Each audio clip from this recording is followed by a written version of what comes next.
like I made a mistake.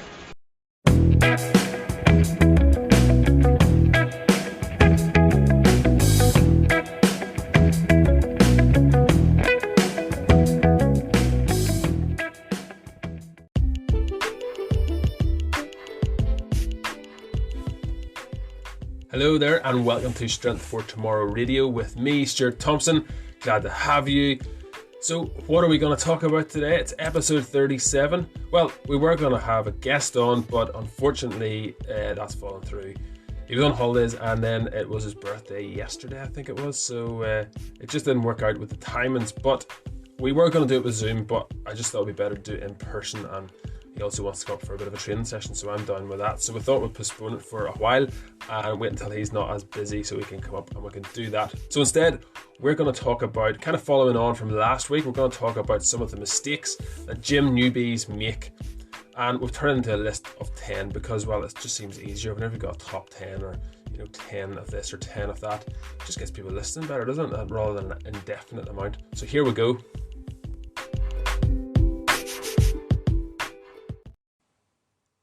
So first mistake that gym newbies make is overcomplicating things. They say that novices complicate and experts simplify. And this is really true whenever it comes to training in the gym. For a lot of people, what they think they need to do, is do all sorts of varieties of exercise, and they'll study, they'll maybe look into it, they'll research it, they'll have somebody maybe helping them train, maybe a friend or family member who's getting them into it, or maybe they just copy somebody across the gym who's also trying to get in shape. But all you really need to do whenever you're starting out, and I can't stress this enough, is just get good at about 3, 4, 5 or 6 exercises at the very, very most. You don't have to think that you have to do every machine in the gym or every exercise that there is on the face of the earth. What happens is you'll try and do too much. You'll try and squeeze too much into your training session. It'll go on too long. You'll start to hate life. It'll just be a disaster. So pick 3, 4, 5 exercises, even 2 or 3, just to get started with. Say something like squats, something like deadlift, something like bench press, something really, really effective, but really small number of exercises, and focus on those and get good at them, because they're not as some people say those are easy exercises. It's not that they're easy. Depends what weight you put on and whether they're easy or not. Just focus on a few of them and try and get really good at them and try and add a bit more weight to it. Overcomplicating really is something that us PTs even do too much. We think we need to do periodization and we need to have all these progressions and things, but for the vast majority of people starting off, especially if you've never stepped foot in the gym and you're not used to training, you don't need to do a really complex or complicated training program. You don't need to think about RPE, rate of perceived exertion. I posted on Twitter recently saying that rate of perceived exertion was just a way out of doing difficult things. It's a load of nonsense. It really is. Our rate of perceived exertion. Our feelings lie to us all the time. But I'm kind of getting sidetracked. The point is, don't overcomplicate things, okay? You want to make sure that you are doing the simple things, doing them consistently and doing them well. Keep it really, really simple. Because in the long run, you will get much further, you get much stronger, you'll make more progress, and you'll not get frustrated after spending 2 hours in the gym and wonder why things aren't improving, your body shape's not changing, your weight's not changing, and your strength isn't changing either. And number 2, changing programs too often. So you know what happens, right? You'll try and read, you'll try and research, you'll listen to this influencer, or you'll go on YouTube, you'll listen to another one. Then you'll find someone that contradicts the first one, and so on and so forth, and so that continues, and it'll confuse you even more. And then you go on Instagram, and then you get even more confused because this person's doing another weird thing, and this really fit person says that, this really fit person says this. That's the way it goes. And you'll set into like brand new program, some new guy you found online, or just a program you've either made up yourself. You'll start it, you'll get a couple of weeks into it, and then you get distracted. It's like shiny object syndrome, like whenever you get a brand new something and you want another brand new something, and you just keep trying to add more stuff into your life. You'll keep doing that with workouts, and it ends up getting you nowhere. You go backwards potentially if you're always chopping and changing programs. So stick with a program, stick with it for a significant period of time. I always try to give programs like at least 8 weeks, preferably 12 weeks. Give it 12 weeks, see how you're going, and try and make progress within that 12 weeks. And then look around, have a bit of a change, try and think of doing something else if you really want to, if it's gonna motivate you to keep you going. I know sometimes we can put it down to, oh, but I was lacking motivation. I just need something, a wee bit of a kick, a wee bit of a push to try and help me to get over this and get into another program. Another program will help. It'll really it'll stimulate my mind. It'll give me a new challenge. A lot of the time this happens is whenever things start to get tough. So whenever the weights start to feel a bit heavy, and maybe the program you chose initially was a bit crap. Maybe you've got expectations that are too high and you were going up the weights too much, something like that. Maybe I'm jumping ahead, but that's another mistake people make. But chopping and changing programs too often. Personal trainers as well can actually be really guilty of this. They'll find somebody who they really like online. They'll start doing their program and they'll start doing this thing, and they will, they'll just forget about the current thing that they're doing. So don't chop and change your program too often. Stick with it for about 12 weeks would be my advice before thinking about changing again.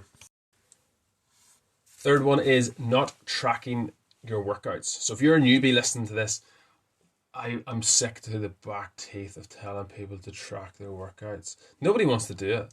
I don't know what it is. Like, we'll take our phones to the gym and we will spend lots of time on our phone at the gym, but we still for some reason don't use it to track our workouts.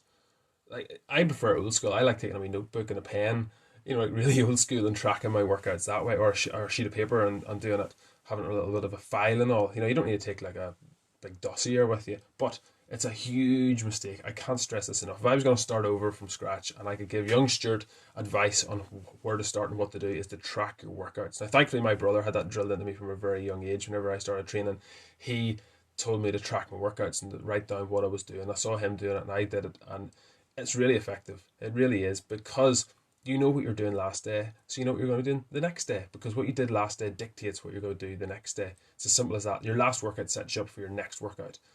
And not tracking your workouts is a massive error, because what will happen is you'll start just going around the gym doing random stuff. You'll see somebody doing a leg press, and you think, oh, maybe I should do a bit of a leg press. Maybe I should do some leg pressing. Yeah, I'll do that today. Or you see somebody in the Smith machine, you think, oh, Smith bench press, maybe that's better than normal bench press. Maybe I should do that.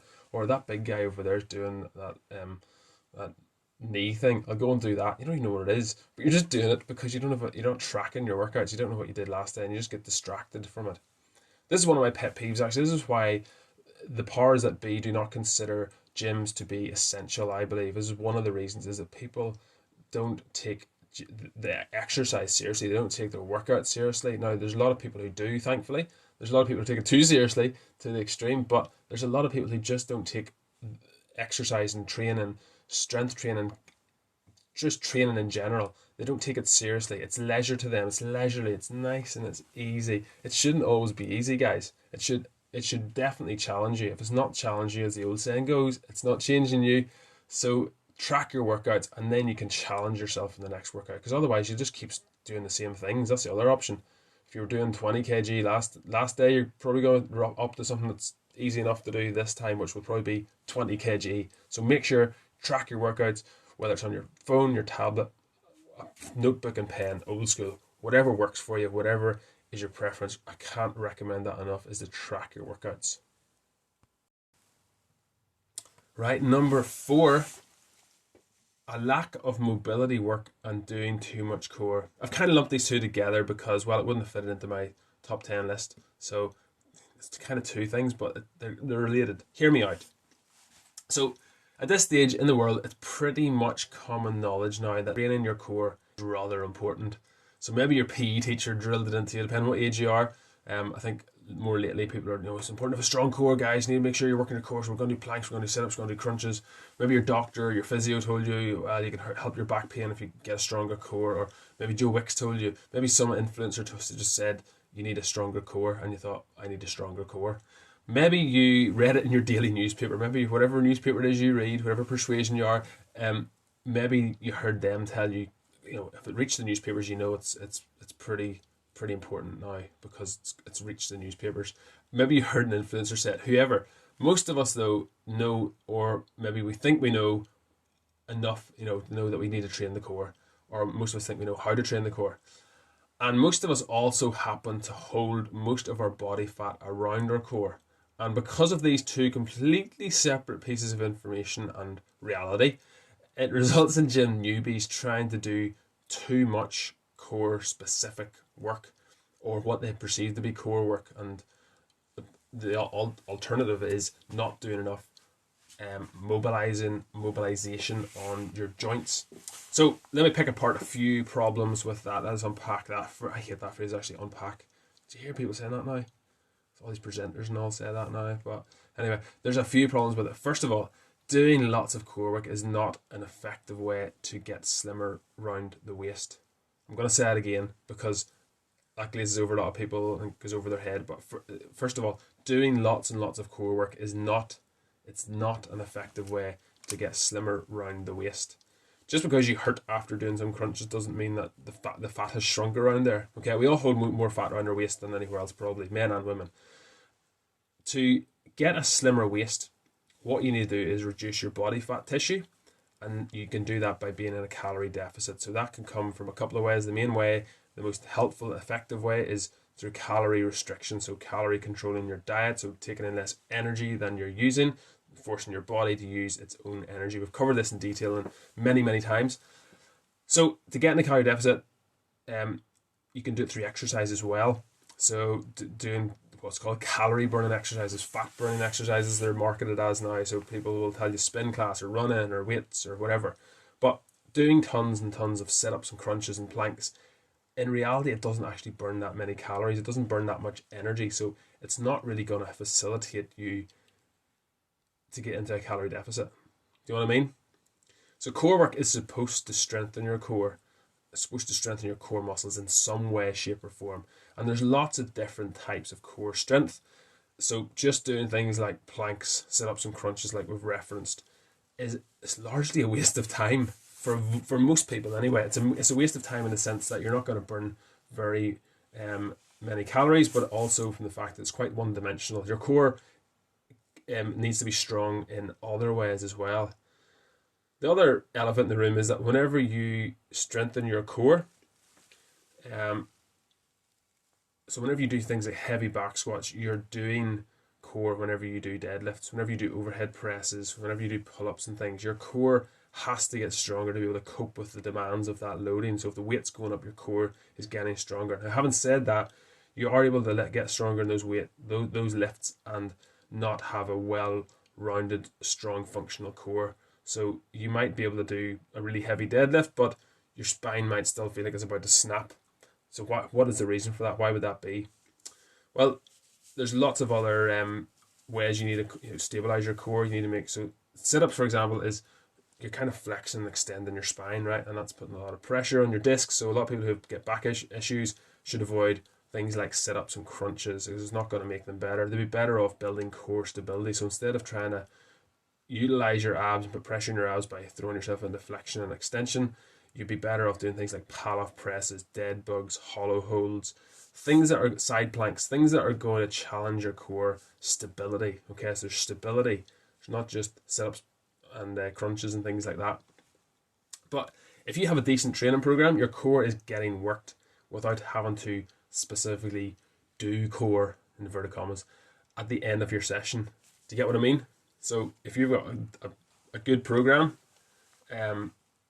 that's going to be taken care of throughout it.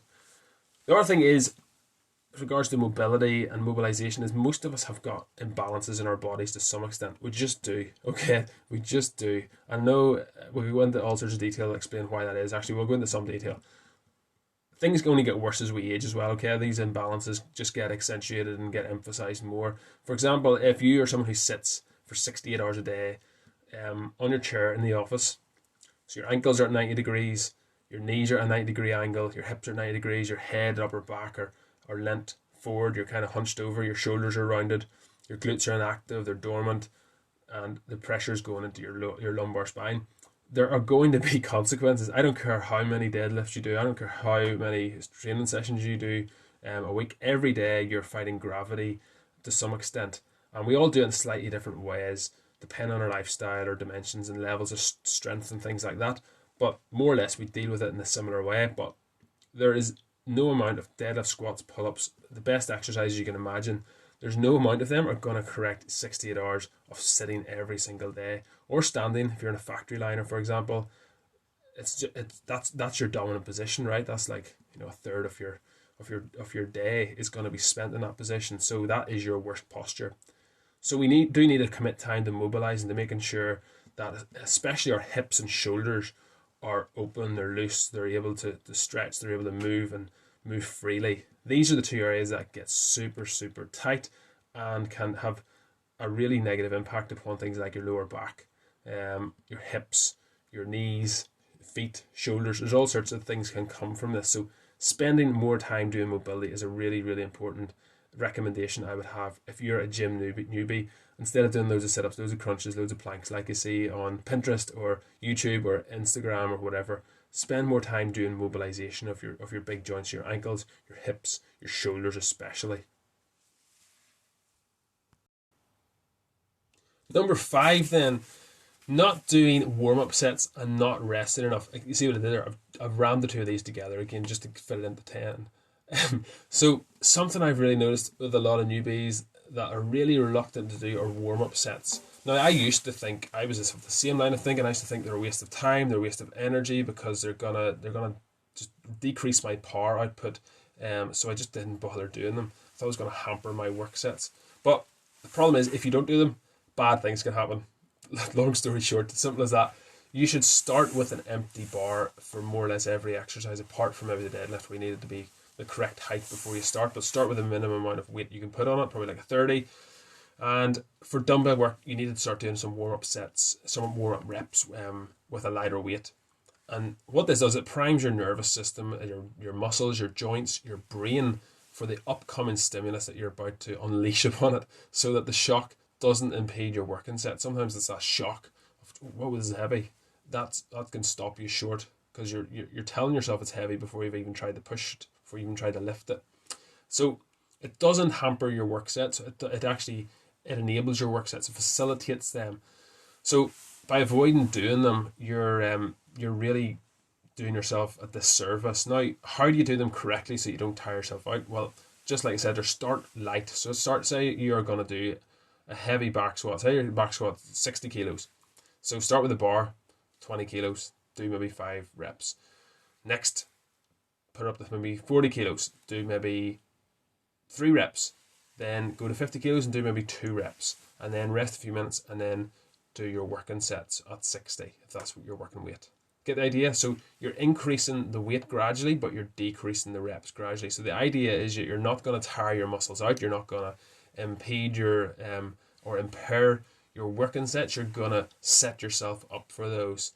Hopefully that's helpful for that one. But yeah, do your warm-up sets, and the other side of it is resting enough. So make sure you're resting enough between sets. A lot of people complain that they're not getting stronger. They hit a plateau and then they go on jump program like we said earlier.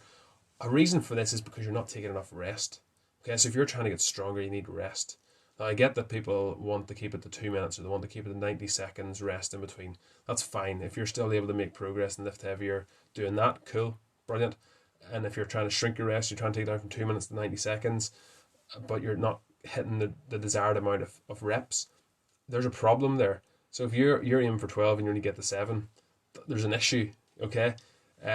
Obviously, with a good training program, you will be able to estimate what weight you can lift for how many reps and for what sets.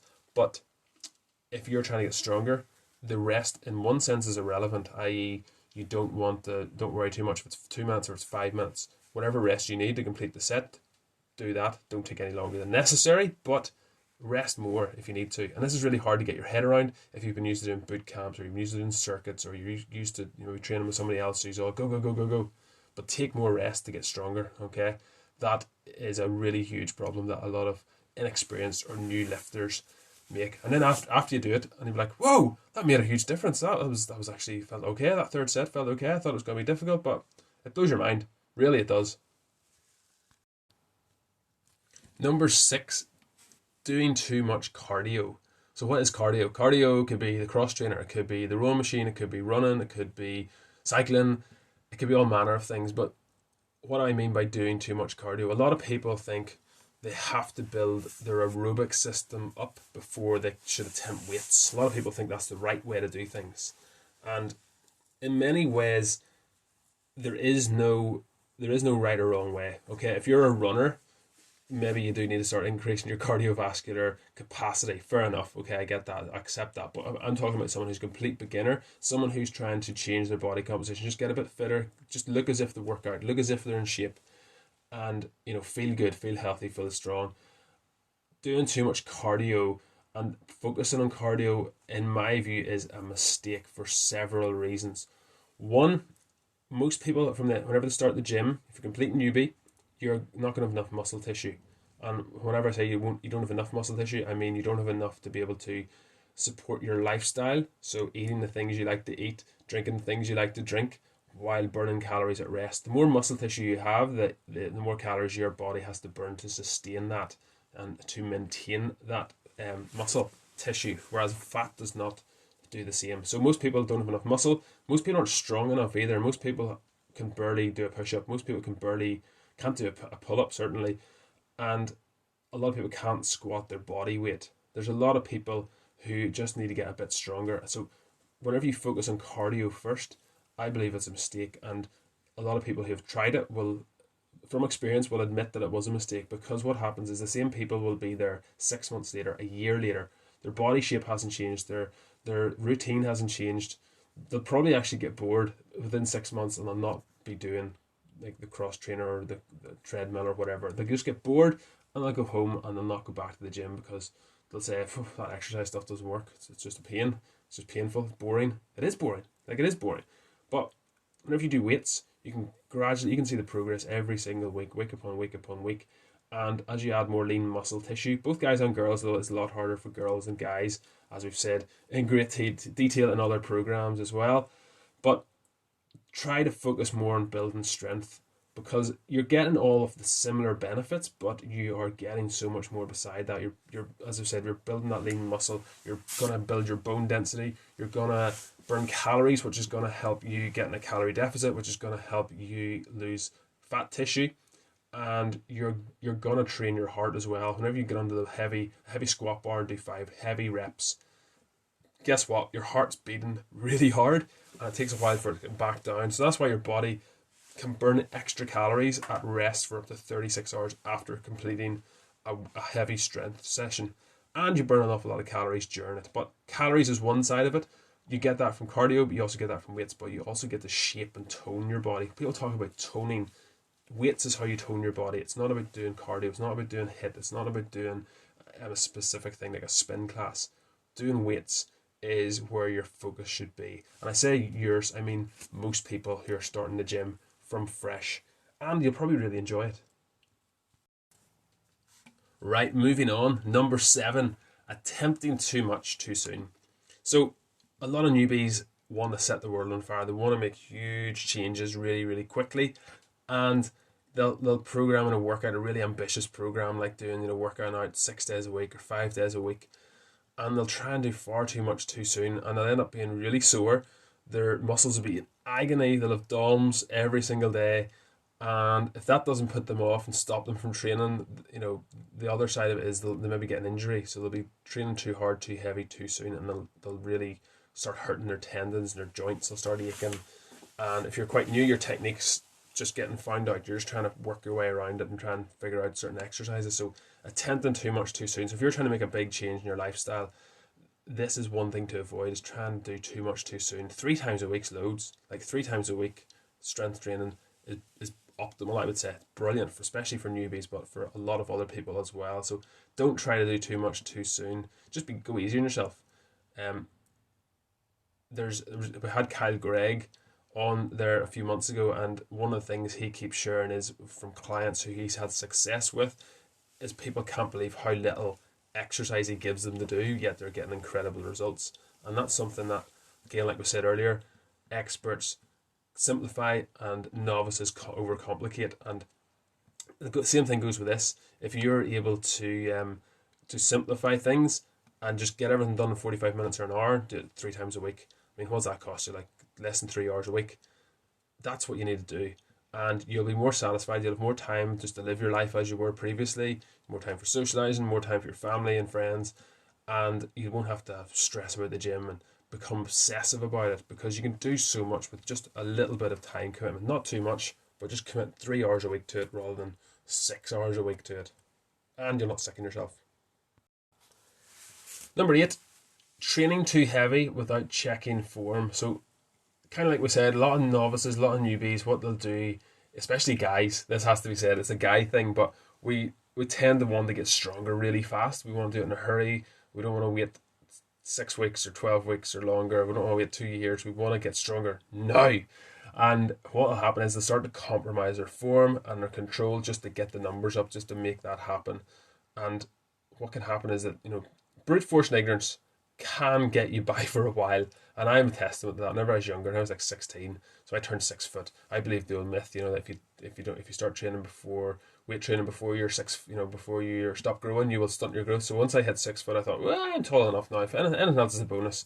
So I started trying to get numbers up, and I was priding myself in my bench press. It wasn't even that big. Actually, it was really really small, and my form was terrible. My shoulders were in a bad position. My elbows were in a bad position. But got it down to my chest, got it back up again. Who cares, right? Yeah, what odds? But it will end up in injury sooner or later. So I started getting like things like shoulder impingement. And this is whenever I'm talking like 16 or 18 and around those 30 years.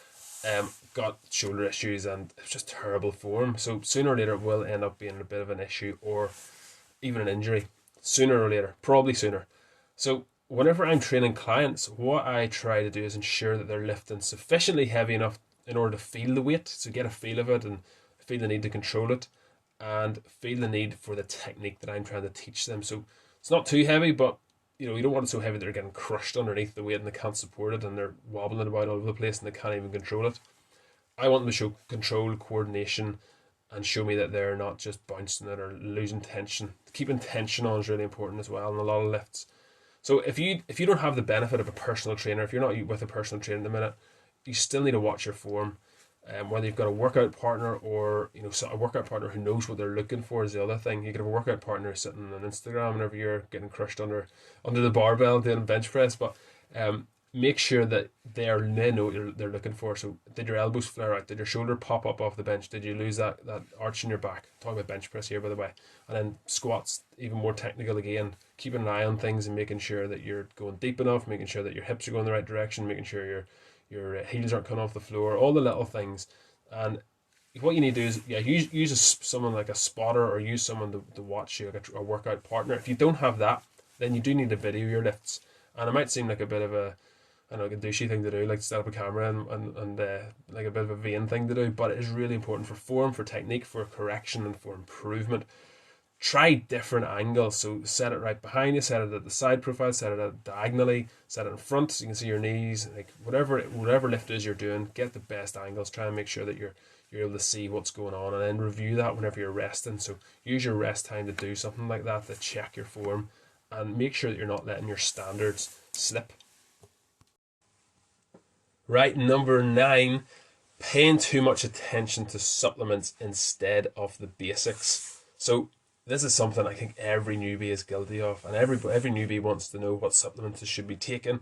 Again, going back to whenever I started training, I like 15 years ago, I wanted to know what I needed to take to get bigger, stronger, as fast as possible. Aside from like things like testosterone boosters and steroids, I always decided I was never going to touch those things. And if you're into that, like, all the best to you, but not for me. But I tried pretty much everything else under the sun. I tried all sorts of things. I was actually chatting to a client recently because he said he accidentally ordered BMA, and I can't even remember I remember taking it one time. Bought a vial of it when I was getting my protein and stuff. I think it was bodybuilding.com. I used to get my stuff off. I used to order things. I think it came from America in a big box, and I did it a few times. Kept me going for a long time, but it's paying too much attention to things like that. They are literally just money burners. But there's ZMA as well, and branched chain amino acids as well. There's all sorts of things that you can start taking to try and get bigger and stronger. Get your performance up. Creatine's a good one, actually. There's more backing behind it, and it probably makes a bigger difference in most of them. There's your amino acids as well. There's all sorts of things. Pre-workouts. Oh, there's all sorts of things, and I can't even remember half of them. I remember trying these desiccated liver tablets. They were like, so it was like organ meat, but like in tablet form. So save you having to chew it or taste it if you don't really like it. But it's full of B vitamins and iron and all that good stuff. But I remember taking them and just like, I remember I bought them. Probably wasn't actually too expensive back then, but it's probably more expensive now, even though there's more competition now. But I remember getting this big box of stuff. It's probably like a couple £100. Kept me going for a long time, right enough. But there was liquid amino acids because I read they were better. There was all sorts of things I were trying because I'd read reviews and just we take people's opinion on the internet like 15 years ago pretty seriously because there wasn't as many views about then. Whereas now you kind of go, nah, don't know about that. And yeah, so I was paying way more attention to them, but at the same time, I told this client this recently as well. I wasn't sleeping properly, so I was at university, and you're getting what 4, 5, 6 hours sleep at the most every night, and then weekends you would catch up on your sleep. So I was training like every day, but not. They were trying to take supplements, trying to eat, but not doing the basics like sleeping. Something as basic as sleeping. So scrap the supplements, get your sleep in order. So do the basics. So sleep, get enough sleep, get at least 8 hours sleep. If you can't get 8 hours sleep, get really good high quality sleep, so good dense sleep. If you woke up in the middle of the night for your baby or whatever, then try and do what you can during the day to make your sleep as good as possible. Make sure the room's okay. Make sure you've reduced your caffeine intake towards bedtime. You've reduced your fluid intake before bedtime. All the things we chatted about in the sleep episode as well. Check that out. Eating enough protein. So trying to eat protein like your like fish, like steak, like chicken, like eggs, like cottage cheese, milk, all the basics. Try and stick to good food if you can. Stick with those, and drink lots of water. Doing all the things that we all know we should do, right? Instead of relying on supplements. Supplements, I think, are mainly for really high performance athletes. It's a bit like the super unleaded fuel you put in cars. This might be above some of your heads, but if you've got like a little Vauxhall Corsa, my very first car was a 1 litre, and if I if I decided to spend an extra 20p a litre and put in super unleaded, it really wouldn't make much of a difference. It would have been hilarious. The guys at the pump would have been wetting themselves laughing at me. That's for things like Ferraris and Porsches and high performance engines. It will make a difference then. Or so they say. I'm not a mechanic. You can let me know if I'm wrong in that. But it's a bit like supplements. Don't use supplements if you aren't paying attention to the other 90% of things that are gonna make a huge difference, like your sleep, like your nutrition, like your hydration as well. So yeah, don't spend money on supplements. I'm really not a very good salesperson. It's no wonder it's no wonder people have stopped contacting me asking if I want to supply my clients with supplements. I don't push supplements. Apart from protein, I wouldn't really make very many recommendations on supplements. And finally, number 10. So this one's kind of similar to number, I think it was 2 or 3. Not having a plan and just going through the motions. If you want to take just one thing away, this is probably it. That's why I've repeated it almost. Another way of saying it, I guess, but it's kind of different. So tracking your workouts and having a plan aren't the same thing. You need to have a plan. We said that in I think it was number 1 is make sure that you are going in with intention. You're not just going through the motions. So make sure that you're gonna follow a plan and you're gonna see it through. You're not gonna chop and change your workouts. You're not gonna chop and change your programs. This is one of the biggest and most common issues that I come across on a regular basis whenever people ask me for advice. Is they want to start training, so they get into training, and then the fact is they don't have a plan or a program or any sort of meaningful goal. They don't really know what they want to do or where they want to go with things, and they're just going into the gym and sort of faffing about. Go a wee while in the cross training, we'll go 5 minutes in the rower, we'll do a wee bit of leg press, we'll do a wee bit of hamstring curl, and then we'll go over and do a wee bit of the pec deck, and then we'll go over and do a wee bit of lat pull downs. They're going through it, and then next time they'll go and do something completely different to see whatever's free. And I get your frustration. I mean, if you go to a gym and there's not free spaces, there's not free racks, there's not enough space whenever you're there, it's really frustrating. Which is why, incidentally, we're opening up the gym here for you to come and train.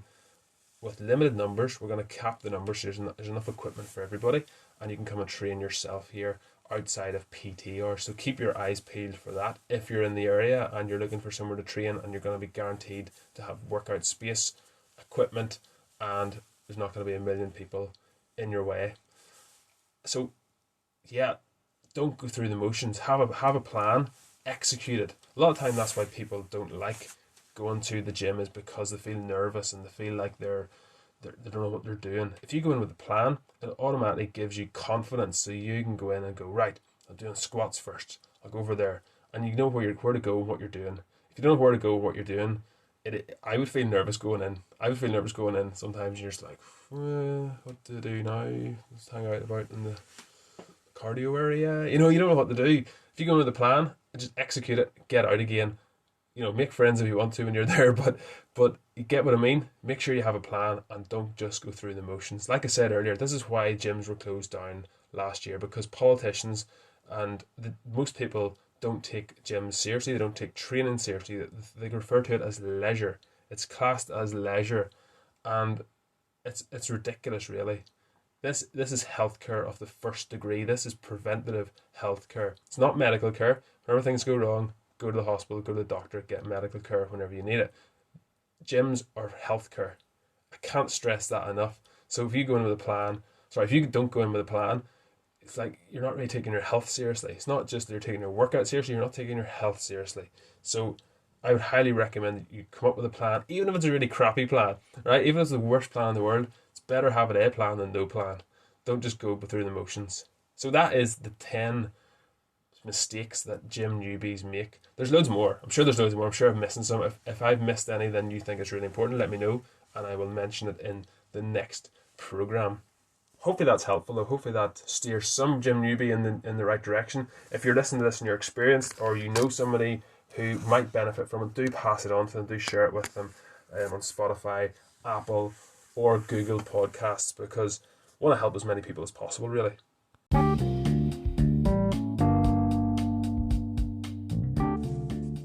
And now it's time for some news. So this news story is from ScienceDaily.com, and it was published on the 13th of January 2022, so about a week ago, just over a week ago. So scientists dive deep into the different effects of morning and evening exercise. So this is something people ask me all the time, is it better to work out in the morning or the evening? And there's different theories and different evidence to suggest different things. So some people, I guess, it really depends on who you are as a person, whether you're a morning person or evening person. There's all sorts of theories about what age you are and how that affects whether you get the most benefit out of it in the morning or the evening. I'm more concerned just getting people to exercise at some stage during the day, whether it's the morning or the evening is up to you. So this study, I'm just going to pick out a few paragraphs here to let you read them or let you hear them, because I'm not going to read the whole thing. So it starts off, it is well established that exercise improves health. Yes, I agree. And recent research has shown that exercise benefits the body in different ways depending on the time of day. However, scientists still do not know why the timing of exercise produces these different effects. To get a better understanding, an international team of scientists carried out the most comprehensive study to date of exercise produced at different times of the day. Almost all cells regulate their biological processes over 24 hours, otherwise called a circadian rhythm. This means that the sensitivity of different tissues to the effects of exercise changes depending on the time of day. Earlier research has confirmed that exercise timing according to our circadian rhythm can optimize the health-promoting effects of exercise. New insights include a deeper understanding of how tissues communicate with each other and how exercise can help to realign faulty circadian rhythms in specific tissues. Faulty circadian clocks have been linked to increased risk of obesity and type 2 diabetes. So this is it should be a well-known fact, but if you don't get enough sleep, or your sleeping is unhinged and it's not as high quality as it should be, there's a much higher risk that you're going to be obese or have type 2 diabetes, and that is well established now. So if you need to fix anything, it's about trying to fix your sleep, probably first of all. So finally, the study identified new exercise-induced signaling molecules in multiple tissues which need further investigation to understand how they can individually or collectively influence health. The study has several limitations. The experiments were carried out in mice. I always think it's funny. I remember that one last week. Sorry, I'm going to set myself up again. While mice share many common genetic, physiological, and behavioural characteristics with humans, they also have important differences. For example, mice are nocturnal, and the type of exercise was also limited to treadmill running, which can produce different results compared to high-intensity exercise. Finally, the impact of sex, age, and disease were not considered in the analysis. So it's a bit of a story about nothing, isn't it? They don't really know. They just know that it affects every cell, doesn't it? And they don't really know how it affects. I think it needs to be done on humans, really, doesn't it? Because mice can't really tell you how they're feeling. Mice can't really tell you, well, did you have a good night's sleep? No, don't have a good night's sleep. You need to do it in humans. I don't think it'd be that hard to do. I think it'd be easy enough with all of the ways that we can measure things now with regards to sleep and with regards to activity. I think it would be a lot easier. And again, I'm talking about this from a very, very far out landscape view. I'm not really talking about it from a myopic, really zoned in like these scientists that have been measuring this, but I imagine it'd be a lot easier to do it with humans and get better qualitative feedback and not just cold hard data. But interesting nonetheless, one to keep an eye on. If you have any news stories that you'd like me to share or to give my thoughts on, do send them in.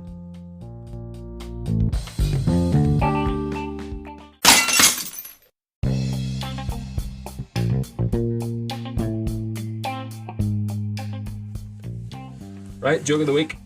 Let's get it over with. At first, I didn't think that my chiropractor was any good. Well, now I stand corrected.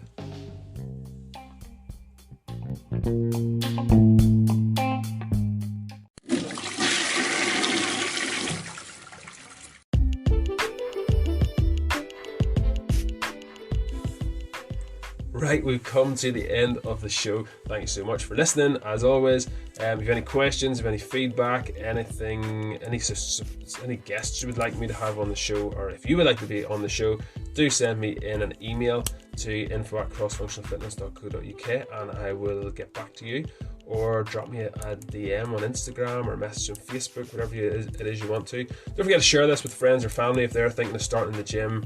It can be a daunting time, it can be an intimidating place, so if this helps you or helps someone you know, do feel free to share it with them. Hopefully it will help, because these are mistakes that I made. I should point out that I made most of these mistakes whenever I was starting off in the gym, so that's how I know. I just remember what I did wrong, and I'm trying to guide you away from those. So have a great weekend, and don't forget to train today so you can be stronger tomorrow.